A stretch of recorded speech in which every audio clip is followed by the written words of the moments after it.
Hello, and welcome to the Arts of Being Self-ish. I am Dr. Sims, a licensed psychologist, and on this channel, I discuss ways that you can take care of yourself or be self-ish so that you feel nourished and filled enough to take care of others. Now, while we will be discussing topics related to mental health on this channel, this is not a substitute for therapy.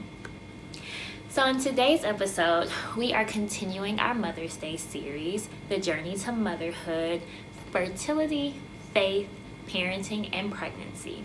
Today we are going to have a guest on our show, Mrs. Ashlynn Mordecai, sharing her experience of infertility and how she's used her faith to cope with that experience. I'm really excited about having her on because I have witnessed firsthand the experiences that she's had over the last couple of years.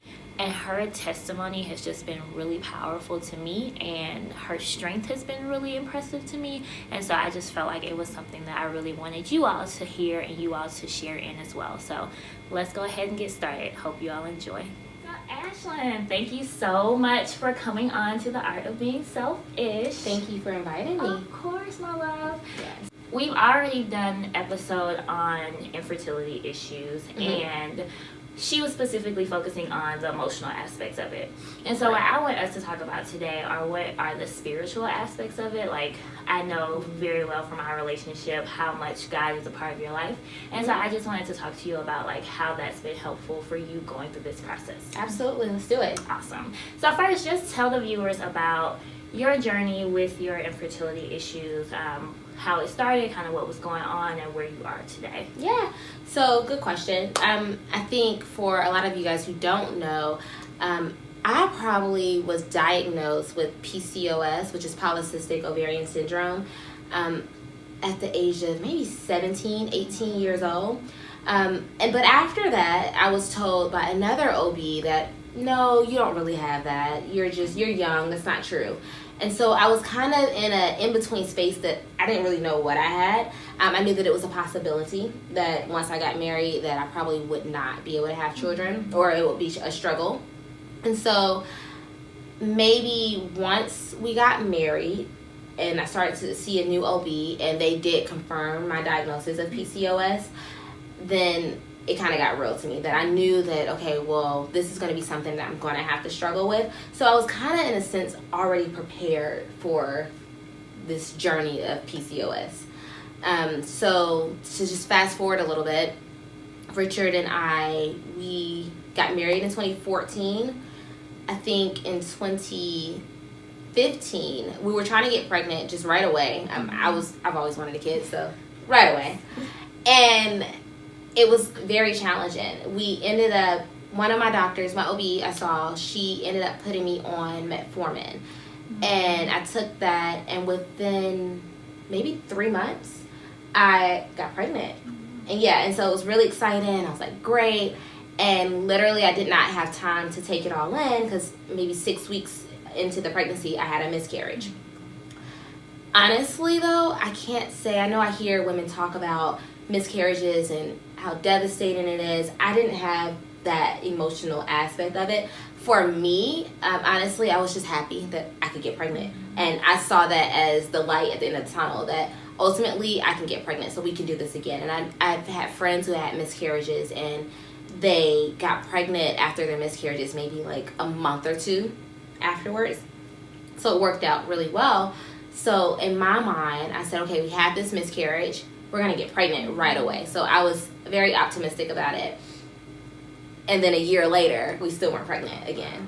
Yeah, so my OB then, she sent me to see a reproductive endocrinologist. Amazing.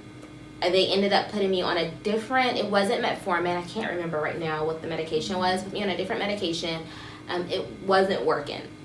And so literally, we started to do IUI, intrauterine insemination. And so basically, I kind of went into that knowing that my percentage, the chances of us getting pregnant the first go round was very slim. Most women don't get pregnant the first go round. And we got pregnant. And here I am today. My baby's 5 months old. And that's the journey. thank you for sharing that story, because I think that like everybody's experience on this journey is so different. Like the woman that was on our show last week, she talked about being diagnosed a lot later in life, and so having that experience of like that uncertainty even at 17 and then being told it's not, and kind of having to go through that process again, that just sounds like a lot. So when you think about like your relationship with God, how has that impacted you throughout that entire process?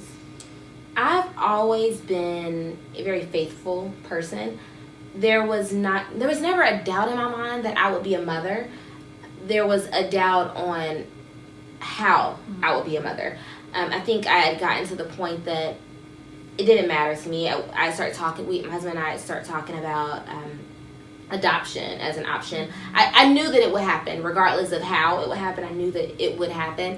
And I knew that whatever was for me was going to be for me. And so literally I've kept my faith, and I got that from my mom is a very faithful person, and she has instilled that into me, and I carry it, and I think I carry it pretty well. Before I was born, my mom had 6 miscarriages. And she had one in close, maybe a year after I was born. So she dealt with a lot. And so for me, my main fear, before I even knew anything about a PCOS or knew anything about infertility, I feared that I would not be able to have children because my mom had these issues. She would get pregnant and she would stay pregnant for 5 to 6 months and she would miscarry. That's kind of unheard of. That's a different level to me of miscarriage, because I think at that point, going through my experience and being pregnant, if I miscarried at 5 or 6 months, I would have been devastated. And so my mom, most of her miscarriages were 5 to 6 months, and then I'm here. And so I just think that there is a God, because I would not be here if it wasn't. And so to me, that showed along that God is faithful and that everything happens for a reason. But my mom struggled with, I guess we wouldn't call it infertility, but she struggled with just the process of carrying a child. And so that was something I knew about my whole life.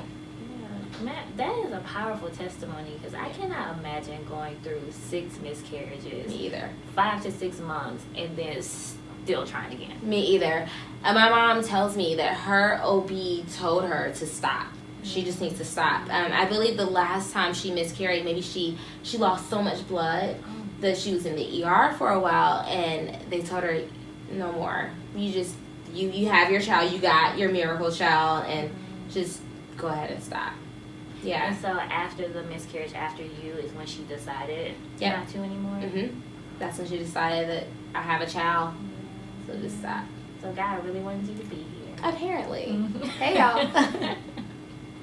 So knowing that you've always been a faithful person, can you talk about like what helped you to keep the faith? Like what were some of the things that really kind of kept you going even as you were going through this process? Honestly, I mean, it sounds cliche, but I think that it was essentially my faith that kept me going. A lot of people, they experience so much, and it's pretty much damaging to the soul. Like it makes you feel like, is this really going to work? But I think that it really was essentially my faith that kept the whole process going. There were times where I was devastated, don't get me wrong. I would cry and say, why am I having these issues? I have friends who easily got pregnant.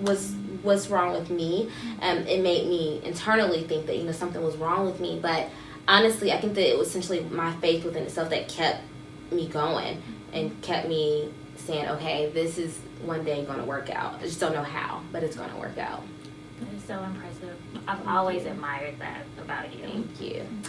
Now, but even in that, so I know that your faith kept you and all of that, but did you ever like get angry at God or like get upset and ask God like, why is he putting you through this? And if you did, like, how did you come out of that? And if you didn't, like, what kept you from getting angry with God? It's a good question. Honestly, I did. So I told you guys about the PCOS, and as I was going through treatment leading up to the IUI, I found out I had fibroids. Not only did I have fibroids, I had 6. I thought that was it. And at that moment, I wouldn't say that I was angry with God, but I was so confused as to why is this happening to me. I definitely had a coming to though with God. I can't say that I was angry though. I remember I went home and I prayed and I just asked God to give me some type of clarification, to talk to me, show me something that this was going to be promising. And so they did.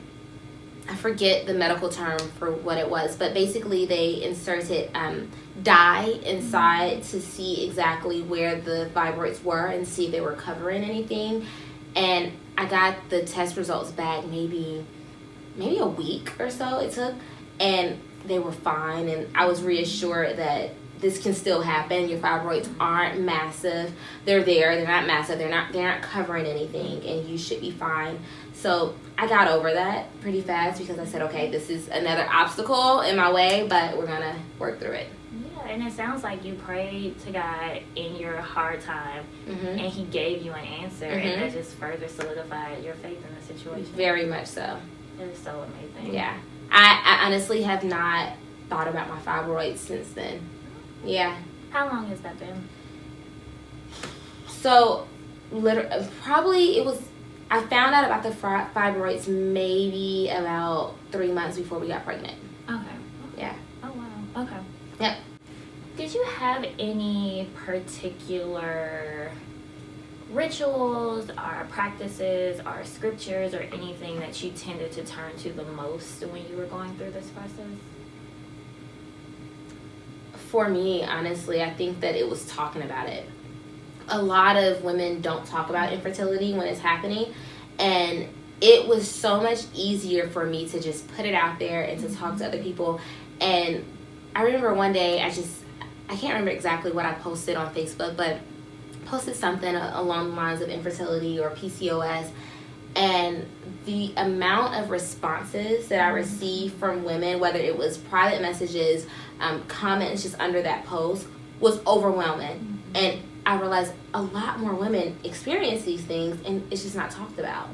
So for me, that was how I got through it. It was just talking in general with my friends, and you guys were always very supportive. So that support system, and even for people that maybe weren't even in your direct sort of support system, but those people that were just like, I'm going through this too, and people praying for you and kind of supporting you through that. Yeah, I think it was the fact that in my mind, I knew that there were people praying for me that I may not necessarily know that they're actually praying. I just knew that there was a community of people who were like, sometimes people will tell you, I'm praying for you, I'm praying for you. Maybe people follow through, maybe they don't, but I felt like that was real. And I think that because of their prayers is the reason why I'm here today. Do you feel like going through this process impacted your level or understanding of gratitude in any way, or in the way that you learn how not to take things for granted that people typically do? So I don't think that I should say this. I know that some women probably do take for granted the fact that, pregnancy is easy, I can just get pregnant. I mean, and they do, right? So some people genuinely don't have those issues. But as far as my gratitude towards infertility, I think that for me, honestly, I don't feel any different. I don't feel one way or another. I can't say that I'm extremely grateful that I went through this experience and, I get to see the outcome. I'm very grateful that I have a child. But it was never a doubt that I was going to have a child. I still want more children. So who knows? I mean, I may still have to go through infertility or go through IUI to get pregnant again. So for me, I don't think I feel one way or another, honestly.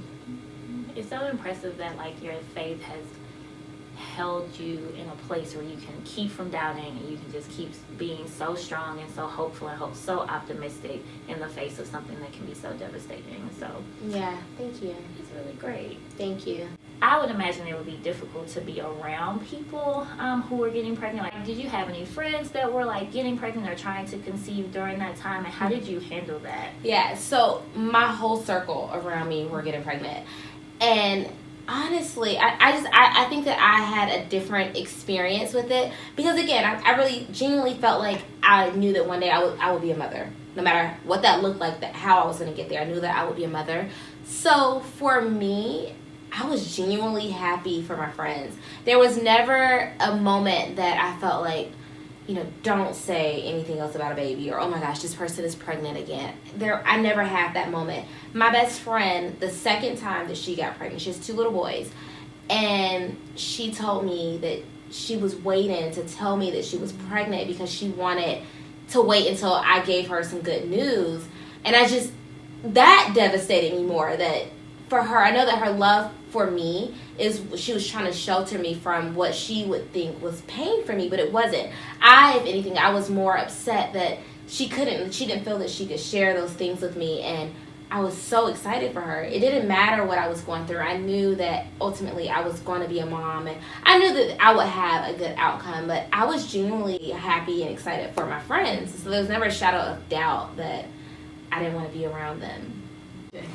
So, in thinking about like your support systems as you were going through this process, talk a little bit more about how your husband helped to support you through this and help you keep your faith. So, Richard was almost a little annoying in the sense that he was like, "Oh, it's okay. You just had this miscarriage. You're fine. We'll be good. We'll get pregnant again. All of our friends got pregnant again. We'll be fine." And I'm like, dude, we don't know that 100%. I mean, even though I had faith and I knew that I was going to be fine, I wanted him to kind of feel exactly what I was feeling, but he couldn't. And he couldn't articulate what probably he needed to say in those moments. But, I mean, the day I had a miscarriage, I literally went on a cabin trip. So, and it was because of my husband. Like, he was like, "You're not going to sit at home. We're not going to, like, just sit and, like, think about these thoughts. Like, we're going to go and we're going to enjoy ourselves and be around friends." And that took a lot, but honestly, I'm happy that he gave me that push that I needed to be around people. Because I think had I stayed at home that weekend that I was having a miscarriage, I probably would have just sat in my thoughts and really got into myself and been devastated even more. I mean, I was hurt, don't get me wrong. I mean, I had my moments, I cried, but ultimately being around friends helped a lot. Yeah. So even in spite of your husband being annoying, Yeah. he really helped you to cope through that process. Super annoying, guys. Oh my goodness. Yes, no, he really did. But I think that, I mean, to be fair to Richard, I think that's just, he did what he felt was best. He knew, okay, how can I get her out of this house? We have a trip already planned. Let's just go. Let's do it and let's get out of the house. Because he probably knew that was what I needed. So with that being said, do you have suggestions, advice, tips, or anything like that for other women who maybe aren't as strong in their faith and are needing to have a little more spiritual guidance when it comes to going through this? Yeah. So for me, obviously, spiritual guidance was the core of just the process itself. I definitely think keep your faith, keep praying, have a community, talk about it. That's the biggest thing. Is just being able to talk about, this is what I'm going through. This is how maybe you can help me in this process. But honestly, too, I will say, I think spiritual is a large part. What we do to our bodies is another part. And I was very strict on myself throughout the whole process of trying to conceive. That I was very conscious about what I put in my body, what I put on my body. And I just think that that's very real. I think that honestly, a lot of infertility issues probably have more to do about the things that we're consuming and we're putting on ourselves. And so, to me, that was the biggest advice that I received, and hopefully others can receive it the same. So, yeah. Well, thank you so much, Ashlynn. We are so grateful for you coming on and having this conversation with us. I know I personally have just been so touched and so moved by your story. And, of course, seeing our little miracle baby has just been everything for us. And so I'm very inspired by you, and I just hope that there are some other women who will be as well. Thank you so much. Thank you guys for listening. So that's it. Being selfish spiritually, having faith throughout issues with fertility. One of the things that I wanted to comment on, as we already have 2 episodes with women dealing with fertility issues, is that everybody's experience of this is different. If you watched last week's episode, then you know that Brittany's experience with fertility challenges kind of started within the last couple of years, whereas Ashlynn has actually known about her diagnosis since she was 17. And so their level of coping, their level of understanding, their level of walking through that experience has just been very different. And I think that everyone's experience with it is different. What's most important to me is that you know what your experience is, you know what challenges you experience, you know what the things are that are triggers for you or that are painful for you. And in knowing that, you make decisions based on what is best for you. So for Brittany, going to baby showers and being in group meets and things like that was challenging for her. And I think that it was extremely important for her to recognize that and to make decisions around that. Whereas Ashlynn did not have those same experiences, and in the space that she was in, she was able to make different decisions and do things differently. But neither of those women are doing anything wrong. And I think that there is just so much pressure in our society for people to act a certain way and for everybody to do things in a certain way, and people think that the way that they're doing it is the way that everybody is supposed to be doing it, and that's just not the case. Like, I don't believe that anyone should be pressured or feel any kind of pressure to do something that they do not feel comfortable doing. If you can't go to a baby shower, don't go to a baby shower. It's okay. You can still share your love and support, and if your friends are really your friends, they'll understand. If you are able to go to the baby shower, great. Go to the baby shower. Have a great time, but do not put yourself in situations that you don't feel comfortable in. And I just think that having these conversations is so important, because regardless of whether or not you get pregnant on the first time or you have to go through challenges with getting pregnant, I think that it's just important to have a heightened awareness of what people are going through. Be more sensitive to the things that you say to people. I know that people may not necessarily be malicious when they're asking, like, oh, when are you having a baby? You know, like, what's going on? But just be aware that everybody's story is not the same. So, again, thank Ashlynn so much for joining us today. I hope that you are as touched by her journey as I have been. I hope that you are as touched by Brittany's journey as I have been. And I'm looking forward to continuing this series. Next week, we're going to have another guest on talking about being a self-ish mama. And I am just thrilled to have that conversation as well. So I hope that you all will be back next Self-ish Saturday. And I'll see y'all then. Bye.